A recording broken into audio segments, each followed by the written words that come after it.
2024 లేదా 25లో డిగ్రీ లేదా బీటెక్ చదివారా? సాఫ్ట్వేర్ జాబ్ కోసం ఎదురు చూస్తున్నారా? అయితే కోడ్ జ్ఞాన్ 100 డేస్ కోర్సులో చేరండి, జాబ్ సాధించండి. నమస్తే అమ్మా. ఈ సబ్జెక్ట్ ఇవ్వటం కోసం మీతో రెగ్యులర్గా ట్రావెల్ అయ్యేటప్పుడు ఎక్కువగా ఏం డిస్కస్ చేసేవాళ్ళమ్మా మీతో? అంటే మనం ఎలాగైతే మనము ఆర్థిక ఇబ్బందుల నుంచి ఎలాగైతే కష్టపడుతూ వచ్చామో అలా ఇతరులు ఎవ్వరూ అలా కష్టపడకుండా ఇప్పుడు ప్రస్తుతం మధ్యతరగతి వాళ్ళు అవ్వచ్చు, డబ్బు కోసం ఇబ్బంది పడుతున్న వాళ్ళు, అప్పులు, ఇదంతా ఏంటి అసలు మనం ఎలాగా ఇబ్బంది పడుతూ వచ్చామో అట్లా కాకుండా మనకు ఒక పరిష్కారంతో పాటు ఇతరులకు జనాలకు కూడా అలాంటి పరిష్కారాన్ని చూడాలనే ఉద్దేశంతో ఈ సబ్జెక్ట్ అనేది చిన్న చిన్నగా స్టార్ట్ చేసేసి.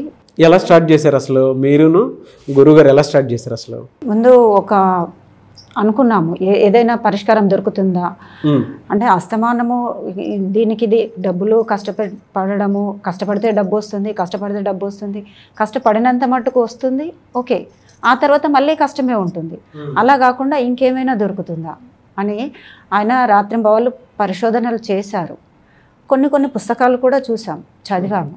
దాంట్లోంచి కొంతవరకు మెయిన్ హెడ్లైన్స్ అలా తీసుకొని దాని నుంచి ఇంకా తనకంటూ కొత్త విధానాన్ని తీసుకొని ఇలా ఉంటే బాగుంటుంది, ఇలా ఉంటే బాగుంటుంది అని దాని నుంచి సబ్జెక్ట్ను పెంచుతూ వచ్చారు. అది ఎలా చెప్తే జనాలకు ఈజీగా అర్థమవుతుంది. బుక్ చదవడం అంటే బుక్స్లు చదివేస్తారు, చాలామంది చదివేస్తారు, కానీ దాన్ని పాటించడం, చదువుతారు, పక్కన పెట్టేస్తారు. అది ఎలా ఉంటుందంటే చదివి దాన్ని వివరంగా వివరించి వాళ్ళు అర్థం చేసుకునేలాగా ఉండాలి. బుక్లో చదివింది చిన్నదైతే దాని నుంచి ఇంకా ఎక్కువగా అనాలిసిస్ చేసేసి ఇంకా ఎలా చెప్తే జనాలకు ఈజీగా అర్థమవుతుంది.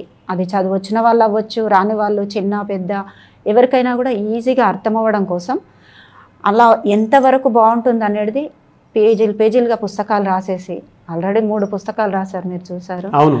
అది అట్లా రాసేసి దాన్ని కొద్దిగా క్లాసుల రూపంలో స్టార్ట్ చేశాము. అసలు మీరిద్దరూ కలిసి కూర్చొని స్టార్ట్ చేసినప్పుడు ఇలాంటి క్లాసెస్ అనేటువంటి ఈ రూపంలో వెళ్దాము, సబ్జెక్ట్కి అందరికీ పంచుదాం అనుకునేటప్పుడు స్ట్రగ్లింగ్ చాలా ఉంటుంది. ఆయన చెప్పారు బుక్స్ ఎక్కువ చదివి నైట్ టైము, ఆ టైం నాలో నేను మాట్లాడుకొని చేశాను. అమ్మగారు నాకు బాగా సపోర్ట్, అంటే మీరు బాగా సపోర్ట్ చేశారని చెప్పారు. అసలు ఎలా స్టార్ట్ అయింది ఆ మనీ మంత్ర అనేటువంటి కాన్సెప్ట్ మీ దగ్గర నుంచి? ఎలా అనుకున్నారు అసలు? అనుకున్నాము అప్పట్లో LIC job, teacher training job అది ఉన్నప్పటికి కూడా అంత మట్టుకు వెళ్ళేసి వచ్చి ఇంటికి ఎప్పుడు వస్తానా, బుక్స్ ఎప్పుడా అన్నట్లుగానే ఉండేది ఆయన ఆలోచన అంతా. ఎంతవరకు ఎలా తీసుకెళ్తే బాగుంటుంది నెమ్మదిగా రోజుకి దాన్ని డెవలప్ చేసేసి మా ఊళ్ళోనే, నిజామాబాద్లోనే ముందుగా స్టార్ట్ చేసాం. ముందు నిజం చెప్పాలనంటే ఏంటి, అప్పట్లో ధనమూలం ఇదం జగత్ అనే పేరు పెట్టేసి స్టార్ట్ చేసాం, మనీ మంత్ర కాదు. అలా మీరు చెప్పేస్తే డబ్బులు వస్తుందా? మా బంధువులు అవ్వచ్చు, పక్కింటి ఇరుగు పొరుగు వాళ్ళు కూడా అలా మీరు చెప్పేస్తే, బిందు గారు అలా చెప్పేస్తే వచ్చేస్తుందా, అన్నయ్య గారు అలా ఏదో పెట్టేస్తున్నారు అని అలా చేసిన రోజులు కూడా ఉన్నాయి. అయినా మేము పట్టించుకోలేదు. ఎంతమంది వస్తే అంతమందికి దాదాపు ఒక 5-6 క్లాసుల వరకు నిజామాబాద్లో పెట్టాం. వచ్చారమ్మా అప్పుడు? అంటే ఒక 10 మంది 20 మంది అంతకంటే. అప్పుడు ఎంత పెట్టారు ఫీజు? అప్పుడు మొదట 1000 రూపాయలతో స్టార్ట్ చేశాం. అక్కడ ఉన్నప్పుడు 1000 రూపాయలు మాత్రమే ఉండేది. ఆ 1000 రూపాయలు అలా పెట్టేది. సరే ఇంకా హైదరాబాద్లో చూద్దామని ఒక్కరే వచ్చారు.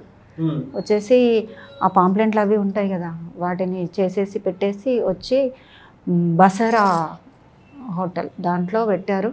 2-3 పరిచయం చేసేసుకొని 1-2 10 మందిగా వచ్చేసారు స్టార్టింగ్లో. అప్పుడు కూడా సరే, అప్పుడు ఇంకా శనాదివారాలు అంటూ పెట్టారు. మొదట్లో ఒక 6 నెలల వరకు శనాదివారాలు కూడా ప్రతి వారం వచ్చేది, పెట్టేది. అలా కొంచెంగా స్టార్ట్ అయిపోయింది, ఒకరికొకరుగా చెప్పుకోవడం.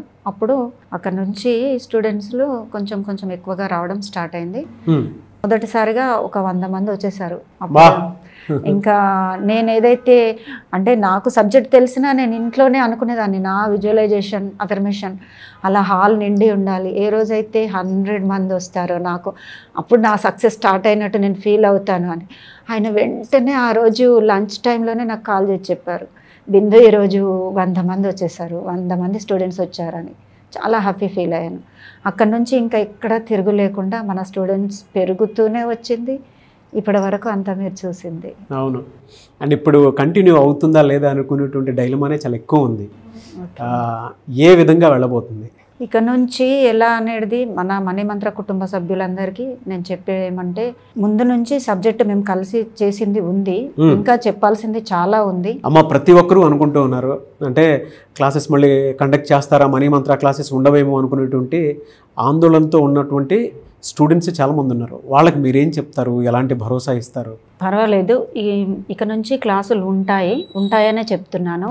ఓకే. ఎందుకంటే ఆయన స్టడీ చేసిన ఆయన ఆశయం కానీ సబ్జెక్టు కానీ మేము ఇద్దరం కలిసి అనుకున్నది కానీ, స్టూడెంట్స్కి ఏదైతే చెప్పాలని అనుకున్నది, వాళ్ళు బాగుండాలని, అంటే డబ్బు సంపద ఐశ్వర్యం అందరికీ అందుబాటులో ఉండాలని, సంపాదించుకోవాలనే ఉద్దేశంతో ఏదైతే మొదలుపెట్టింది ఉందో అది ఇంకా ఉంది. మనం ముందుకు వెళ్దామనే చెప్తున్నాను. ఇలాగే ఇప్పటి వరకు ఎలాగైతే మణిమంత్ర కుటుంబ సభ్యులు సపోర్ట్గా ఉండి మమ్మల్ని ఎలా ఆదరించారో, ఇక నుంచి కూడా క్లాసులు నడుస్తాయి. మీరందరూ సపోర్ట్గా ఉంటారని నేను ఆశిస్తున్నాను. మీ అందరి సపోర్ట్తో ముందుకు తీసుకెళ్దామని అనుకుంటున్నాను.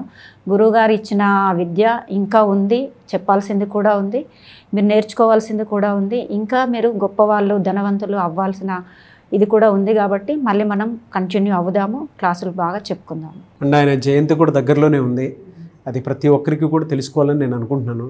అది మీరు ఆ డేట్ రివీల్ చేస్తే కూడా ప్రతి ఒక్కరూ ఆయన జయంతిని జరుపుకుందాం అనుకునేటువంటి వాళ్ళు కూడా ఉన్నారు. అవును, సెప్టెంబర్ 12వ తారీఖున ఆయన బర్త్డే. ఆ రోజు అన్ని గ్రూపులు అన్ని పండగలా జరుపుకునేది పోయిన సంవత్సరం వరకు. వారందరూ మీతో పాటే ఉన్నారు. వాళ్ళ కోసమైనా సరే మీరు స్ట్రాంగ్గా ఉండాలి. ఎందుకంటే ఆ సబ్జెక్ట్ మీ ఇంటి నుంచి పుట్టుకొచ్చింది కాబట్టి. మణిమంత్ర అనేది తెలుగు స్టేట్లో, అంటే వాళ్ళ ఫాదర్ ఆఫ్ మణిమంత్రగా కూడా ఆయన పేరు మీద ఆ పేరు ఉంది తెలుగు స్టేట్లో. సో వాళ్ళ కోసం మీరు నిలబడతాను అని అంటే మీకోసం వచ్చేటువంటి వాళ్ళు చాలామంది ఉన్నారు. సో మణిమంత్ర అనేది కంటిన్యూ అవుతూనే ఉంటుంది. అండ్ ఈ సిరీస్ ఆఫ్ ఎపిసోడ్స్ కూడా రెగ్యులర్గా కంటిన్యూ అవుతూ ఉంటాయి. అండ్ క్లాసెస్ కూడా కండక్ట్ చేయబోతున్నారు. మీరు ఎవరైనా సరే ఎన్రోల్ చేసుకుని స్టార్ట్ చేసుకుందాము అనుకునేటువంటి వాళ్ళు మణిమంత్ర క్లాసెస్కి మీరు ఎన్రోల్ చేసుకోవచ్చు. But thank you so much అమ్మ. ఎందుకంటే అదే ప్లేస్లో నేను ఆయన్ని చూశాను, ఇవాళ మీరు వచ్చి కూర్చున్నారు. నాకు చాలా ఆనందంగా ఉంది. కొంచెం గ్యాప్ వచ్చినా సరే మీరు వచ్చినందుకు మాత్రం చాలా ఆనందంగా ఉంది. మనస్ఫూర్తిగా ఈ క్లాసెస్ మీ తరపున ఇంకా ఫర్దర్గా ముందుకు వెళ్ళాలని మాత్రం కోరుకుంటున్నాను. అండ్ ఆయన ఎక్కడున్నా సరే ఆయన బ్లెస్సింగ్స్ ఉంటాయి. ఆ బ్లెస్సింగ్స్తోనే మణిమంత్ర కుటుంబ సభ్యులతోనే ఖచ్చితంగా ఫర్దర్గా ఏది ఉన్నా సరే చాలా బ్రహ్మాండంగా జరుగుతాయి. థ్యాంక్ యూ సో మచ్ అమ్మ. సుమన్ టీవీలో మీ పర్సనల్ అండ్ బిజినెస్ ప్రమోషన్స్ కోసం కింది నెంబర్కి కాంటాక్ట్ చేయండి.